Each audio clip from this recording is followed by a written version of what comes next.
एक बार गौतम बुद्ध अपने शिष्यों के साथ यात्रा करते हुए एक गांव में पहुंचे। उस दिन सूर्य अस्त हो रहा था, आसमान हल्का नारंगी था और हवा में शांति घुली हुई थी। बुद्ध ने अपने शिष्यों से कहा, हम आज रात यहीं ठहरेंगे। यह सुनते ही गांव में खबर फैल गई कि बुद्ध स्वयं उनके गांव में ठहरे हैं। सैकड़ों लोग उनके दर्शन के लिए आने लगे, कोई अपनी समस्याएं लेकर, कोई अपने सवाल लेकर और कोई सिर्फ उस शांति को महसूस करने के लिए जो बुद्ध के चारों ओर फैली रहती थी। अगले दिन सुबह जब बुद्ध अपने शिष्यों के साथ पेड़ के नीचे ध्यान में बैठे थे, तभी एक युवक उनके पास आया। उसकी आंखों में थकान थी, चेहरा उतारा हुआ और मन बेचैन। उसने बुद्ध के चरणों में झुककर कहा, हे तथागत, मेरा मन बहुत परेशान रहता है। मैं हर बात को बहुत सोचता हूँ। कुछ अच्छा करने की कोशिश करता हूँ तो मन में 100 विचार आने लगते हैं। हर निर्णय से पहले डर लगता है कि कहीं गलती ना हो जाए। मैं अपने ही विचारों में उलझकर थक गया हूँ। कृपया मुझे मार्ग दिखाइए कि मैं इतना सोचने से कैसे रुकूं। बुद्ध ने उसकी ओर देखा और मुस्कुराते हुए बोले, तुम्हारा नाम क्या है? वह बोला, तथागत, मेरा नाम आनंद है। बुद्ध ने कहा, ठीक है आनंद, तुम आज शाम मेरे साथ तालाब किनारे चलना। आनंद ने हामी भरी। शाम होते ही बुद्ध अपने शिष्यों के साथ तालाब की ओर चले और आनंद भी उनके साथ हो लिया। जब वे वहां पहुंचे तो सूर्य डूब चुका था और पानी में आकाश के तारे झिलमिला रहे थे। बुद्ध ने कहा, आनंद, इस पानी को देखो, कितना शांत है। आनंद बोला, हाँ तथागत, ये बहुत शांत है। बुद्ध ने कहा, अब इस पानी में एक पत्थर फेंको। आनंद ने वैसा ही किया। पत्थर गिरते ही तालाब की सतह पर लहरें उठीं और तारे धुंधले हो गए। बुद्ध ने पूछा, अब क्या दिख रहा है? आनंद बोला, तथागत, अब कुछ साफ नहीं दिख रहा। पानी में लहरें हैं, प्रतिबिंब टूट गया है। बुद्ध मुस्कुराए और बोले, बस यही तुम्हारे मन की स्थिति है। आनंद ने आश्चर्य से बुद्ध को देखा। बुद्ध बोले, जब मन शांत होता है तब जीवन की सच्चाई साफ दिखती है। लेकिन जब तुम बार बार सोचते हो, डरते हो, चिंता करते हो, तो तुम अपने ही मन में पत्थर फेंकते हो। विचारों की लहरें उठती हैं और सच्चाई धुंधली हो जाती है। फिर तुम कहते हो, मुझे कुछ समझ नहीं आता। समझ तो होती है पर लहरों के नीचे दब जाती है। आनंद कुछ देर तक चुप रहा, फिर बोला, तो मुझे क्या करना चाहिए तथागत? बुद्ध ने कहा, कुछ नहीं, बस प्रतीक्षा करो।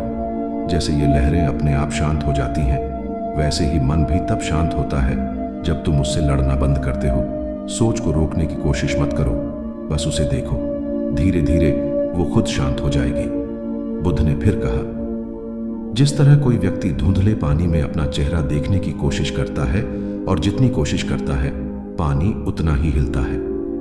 उसी तरह जितना तुम मन को नियंत्रित करने की कोशिश करते हो, उतना ही मन तुम्हें नियंत्रित करता है।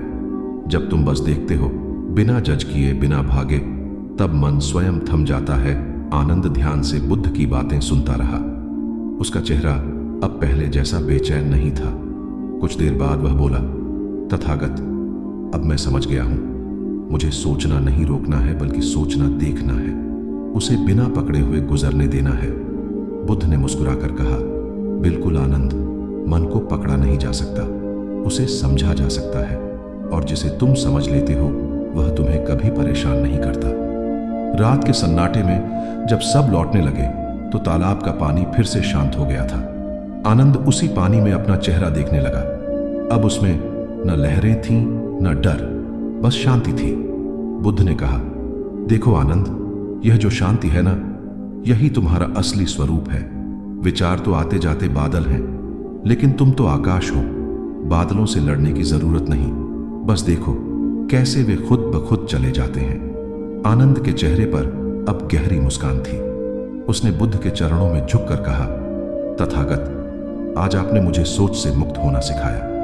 अब मैं समझ गया हूं कि शांति बाहर नहीं, मेरे भीतर है। बुद्ध ने कहा, और यही ध्यान की पहली सीढ़ी है। जो मन को देखना सीख गया, वह सोच से ऊपर उठ गया। सुबह होते ही बुद्ध और उनके शिष्य आगे की यात्रा के लिए निकल पड़े।